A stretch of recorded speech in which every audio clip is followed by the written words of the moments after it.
Guys TikToker বিশাল তো আমাদের বাসা থেকে আমাদের স্বর্ণের চামচটা চুরি করে নিয়ে গেছে, প্রমাণ দেখেন আপনারা ভিডিওতে। আর আমরা এই চামচটা চুরি করে আনছি। তো গাইস কি বুঝলেন, আমাদের স্বর্ণের চামচ চুরি করে তারা নিয়ে গেছে, নিয়ে গিয়ে কি করতেছে তাও আপনারা একটু দেখেন, দেখে তারপর আপনারা নিজেরাই বিচার করবেন। এই যে স্বর্ণের চামচ, এই চামচটা জাস্ট আমি একটু ছুঁইতে চাইছিলাম যে এটা আসলে অরিজিনাল নাকি কপি, নাকি পাবলিকরে বোধাই বানাইতেছে। জাস্ট এটা আমি ছুঁইতে চাইছি, ওরা আমাকে ছুঁইতে দেয় নাই। তাইলে আপনারা দেখেন ওরা কতটা ছোট লোক। ভিডিওতে আমার বলছে কি সে আমার চামচটা ছুঁইতে চাইছে, আমরা ছুঁইতে দেই না দেখে আমরা ছোট লেগে গেছি। আরে ফকিন্নি, সবচেয়ে বড় ছোট লোক তুই। কারণ আমি তখন থেকে বুঝতাম যে বিশালরা আমাদের বাসায় এরকম একটা আকাম করবে, হয়তো আমাদের চামচটা নিয়ে যাবে, নইলে কিছু একটা করবো, যার কারণে তোদের মতো চোচ্ছেচরকে চিনি দেখেই তোদের হাতে আমি স্বর্ণের চামচটা হাতে টাচ দিতেও দেই নাই। ছোট লোক আমরা হইলে আমরা কি কিনতাম? আমরা তো ছোট লোকটা ভাই, ছোট লোক কে তা নিজেই তুই প্রমাণ দেশ, আবার নিজে অনলাইনে এসে ভিডিও বানাস।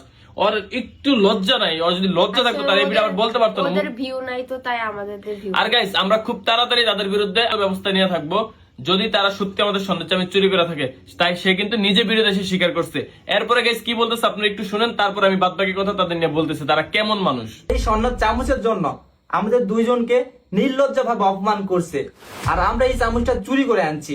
আর জান্নাত তোহা, তোদেরকে আমি একটা কথা বলি, তোরা যেহেতু সোশ্যাল মিডিয়াতে আইসে কান ধরে মাপ চাস, তাইলে তোদের স্বর্ণের চামচটা আমরা ফেরত দিয়ে আসবো। গাইস ওদেরকে নাকি এই স্বর্ণের চামচের জন্য আমরা নির্লজ্জ ভাবে অপমান করছি। গাইস যাদের লজ্জা নাই, যারা নির্লজ্জ, তাদেরকে অপমান করব কি নতুন ভাবে, আমি তাদের কাছে এই কোশ্চেন রাখতে চাই। আবার বলতেছি কি আমরা নাকি অনলাইনে যায় সবার সামনে যে মাপ চাবো। আরে বেটা তুই স্বর্ণের চামচ চুরি করছিস, তুই আমার বাসায় সেই ডাকাতি করে গেছিস, তুই মাপ চাবি, তুই মাপ ছেড়ে তো মাপ নেই। তোর এই স্বর্ণের চামচ যদি আমার বাসায় ফিরে না দিয়ে যাস 3 দিনের মধ্যে, তাইলে তোর সাথে কি হয় সেটা অনলাইনে মানুষ দেখবে। তোর এতদিন আমি ভাই ভাইবা সবকিছু ছেড়ে দিছি, তোবার আমি বোন ভাইবা ছেড়েছি, কিন্তু তোদের মতো টিকটকারদের যে বিশ্বাস করা জীবনের সবচেয়ে বড় ভুল, সবচেয়ে বড় কাল, এটা আমি কখনোই বুঝতে পারি না। যদি বুঝতে পারতাম তাইলে জীবনও তোর আমি আমার বাসার জায়গা দিতাম না। আমার বাসায় যে থাকস, খাস, খায় আমার ক্ষতি করে দেওয়া যাস, এটা কেউ সহ্য করবো না। কি সহ্য করবে কেউ? হ্যাঁ, তোমার কিছু বলার না ওদেরকে নিয়ে? বললাম তো ছোট লোক যে আমাদের বললো, তাহলে ছোট লোকের পরিচয়টা তো দিল ওরাই। নিজে চুরি করছে নিজে বলে, আবার নিজেই আমাদেরকে উল্টাপাল্টা কথা বলে।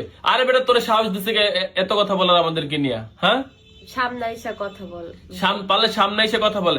আর আমি সময় দিলাম তোরে 2 দিন 3 দিন, যা 2 দিন 3 দিন দিলাম। 3 দিনের মধ্যে তুই আমার স্বর্ণের চামিচ দিয়ে যাবি। 1, 2 হচ্ছে জনগণের কাছে মাপ চাবি, 3 হচ্ছে আমার ছেলের কাছে মাপ চাবি, কারণ আমি চামিচটা আমার ছেলের। তারপর চিন্তা ভাবনা করে দেখবো তোরা মাফ করা যায় কিনা।